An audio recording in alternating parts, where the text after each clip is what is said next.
Okay, it's the next day and we've almost got the harmonic balancer off. I'll show you that one up close once it's off. It's pretty well past its use by date. The alternator, same deal.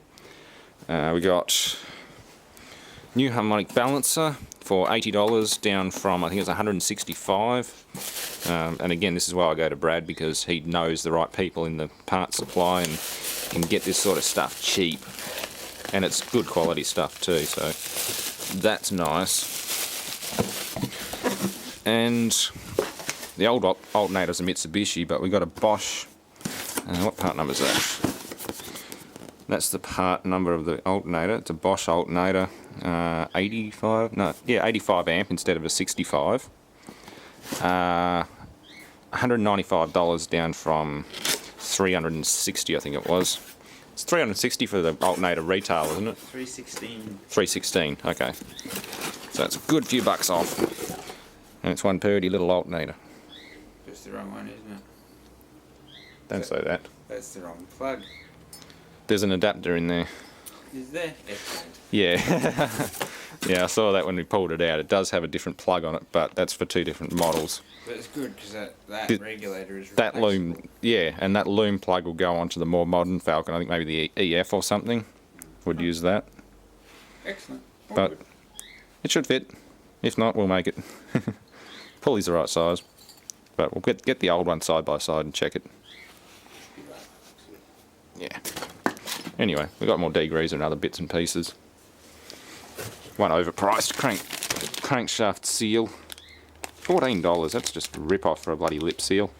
I'll have to mic up the old one and just see if there's a standard part from CBC bearings or something, because I guarantee they ain't going to be worth that much. It's like a $2.95 seal. Yeah.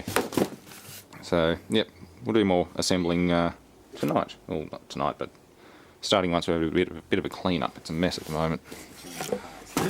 Yeah, too many parts in here and we don't need them all at the moment.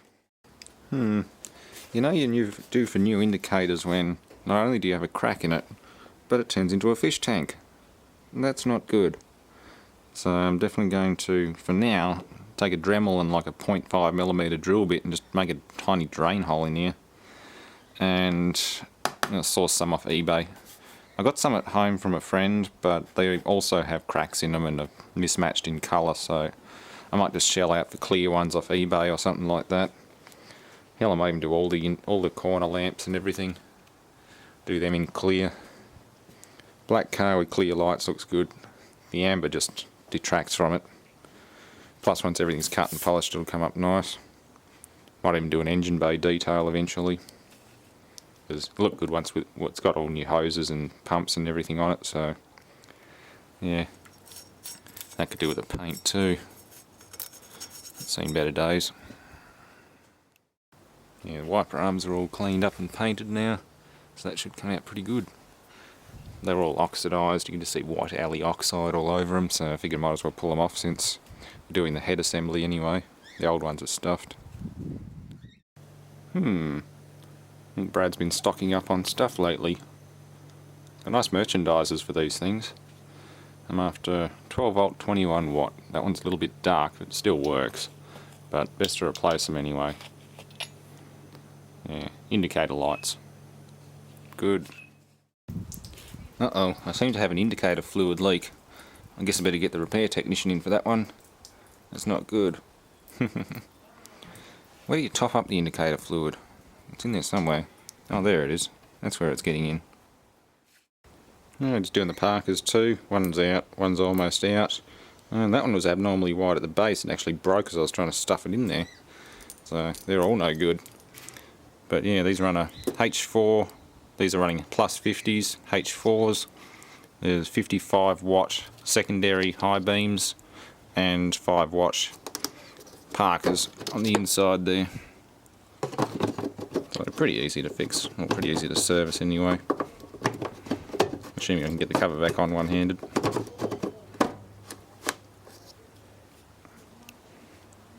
Yeah, this engine should come up fine. Just got to get the harmonic balancer and everything off next. Just dealing with other customers at the moment. What's that about fingering bolts? Oh, I'm having a great time. At least it's off. Oh, it's not there yet. Well, It didn't go bang when it broke free.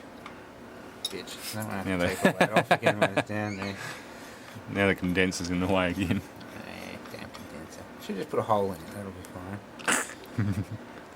I need more gas, I don't need a new condenser. Eventually I will though, knowing what these ones are like. No, these ones Although aren't it's- too bad. It's it's a- later model, yeah. Yeah, this is a copper alley type, the other ones are the aluminum, all aluminum tubing. That was one sick balancer.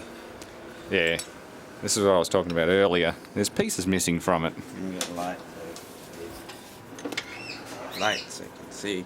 Yeah, it's not supposed to look like that. Wasn't very balanced with the amount of dirt in it. It's still rubbery, but how it's broken out of there is just amazing. It's squeezed. You can see on the back edge it's squeezing. Oh yeah, yep, We could have started spinning, which pushes it out too. yeah. Well, it'll just tear it to bits eventually and scream at me. Yep. And it come flying off through your radiator. It's great. So that whole bit will just come out. Yeah. Yeah, that's one thing that a lot of people don't realise is that they're two parts with a rubber lining. And yeah, the inner and outer spin on each other first, and then the two separate and start drifting axially. And that's your timing mark. So if it does spin, Yeah. up shit creek. Well, it probably already has. It's probably moved a little bit and you never retime your engine off it. Well, we can look on the new one, see what the Woodruff key is in the line, and see if Yeah. it's...